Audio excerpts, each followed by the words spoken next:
Alléluia. Seigneur, nous voulons te rendre gloire, nous voulons te bénir pour cette matinée que tu nous accordes. Merci parce que c'est un jour spécial. Nous te disons merci pour ta mort sur la croix. Nous te disons merci pour ta résurrection. Merci parce que tu as accepté de laisser la gloire. Toi qui étais Dieu, tu n'as pas voulu t'égaler à ton Père. Tu as accepté la mort de la croix. Tu as accepté l'humiliation. Tu as accepté l'ignominie. Tu as accepté qu'on puisse cracher sur toi pour que nous ayons la vie. Et à cause de cela, ton nom a été souverainement élevé. Voilà pourquoi je te bénis. Voilà pourquoi je te rends grâce, parce que tu n'as pas reculé devant la mort. Tu es venu mourir à cause de mes péchés. Merci, parce que ta mort a un sens dans ma vie, dans la vie de tous ceux qui m'écoutent à ce moment. Nous voulons te glorifier, nous voulons te bénir. Sois loué, sois exalté à jamais. Dans le nom de Jésus, nous t'avons ainsi prié. Amen. Nous voyons que la puissance de la résurrection agit dans notre vie. Jusqu'à ce jour, et cela reste encore valable. La puissance de la résurrection agit dans notre vie. Ma prière ce matin, que la puissance de la résurrection opère dans ta vie, agisse dans ta vie. Nous menons une vie nouvelle. Nous sommes vivants pour Dieu. Si nous vivons, c'est pour Dieu. Nous devons mener une vie nouvelle, une vie transformée, une vie de sainteté, une vie de consécration, une vie de sanctification, une vie de victoire. Nous voyons que sa résurrection nous remplit de joie. Dans Jean chapitre 20, le verset 19 à 20. Jean 20, le verset 19 à 20. Le soir de ce jour, qui était le premier de la semaine, les portes du lieu où se trouvaient les disciples étant fermées à cause de la crainte qu'ils avaient des Juifs, Jésus vint, se présenta au milieu d'eux et leur dit: la paix soit avec vous. Et quand il eut dit cela, il leur montra ses mains et son côté. Les disciples firent dans la joie en voyant le Seigneur.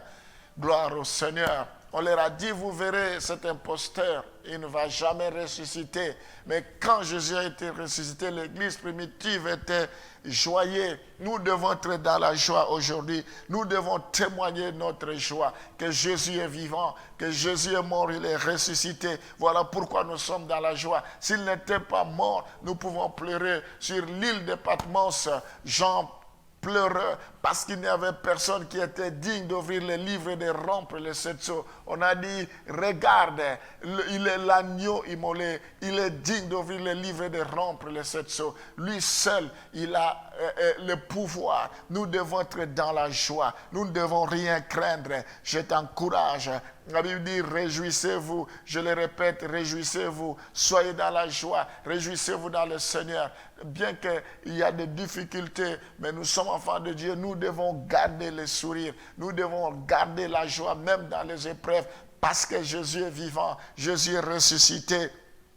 Avec lui, nous sommes plus que vainqueurs. Avec lui, nous ferons des exploits. Gloire au Seigneur. Nous voyons que nous sommes heureux parce que nous croyons dans la résurrection sans l'avoir vue. Dans Jean chapitre 20, le verset 29, la Bible dit: heureux ceux qui ont cru sans avoir vu. Et quand il dit cela: parce que tu m'as vu, tu as cru. Heureux ceux qui n'ont pas vu et qui ont cru. Gloire au Seigneur. Nous sommes heureux, nous qui croyons.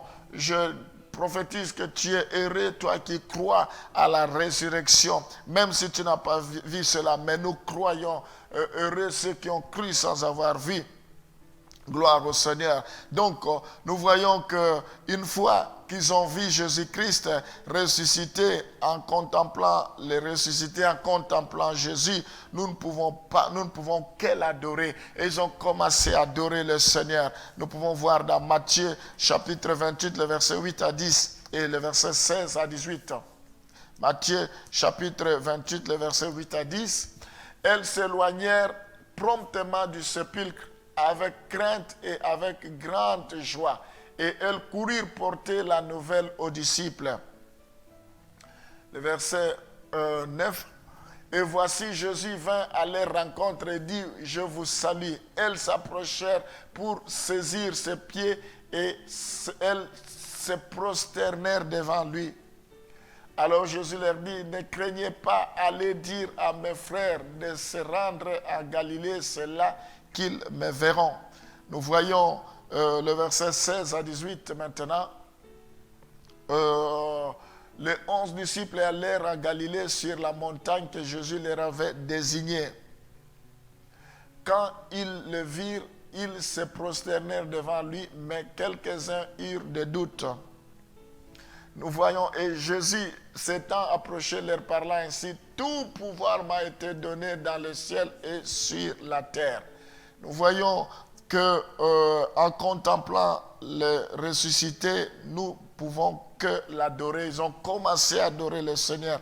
Ils se prosternèrent. Ce matin, nous avons de bonnes raisons pour nous prosterner devant le Seigneur. Nous avons de bonnes raisons pour adorer le Seigneur. Nous avons dorénavant de bonnes raisons pour commencer à lui rendre gloire. Nous voyons que sur le chemin de la prompte obéissance, Jésus vient à leur rencontre.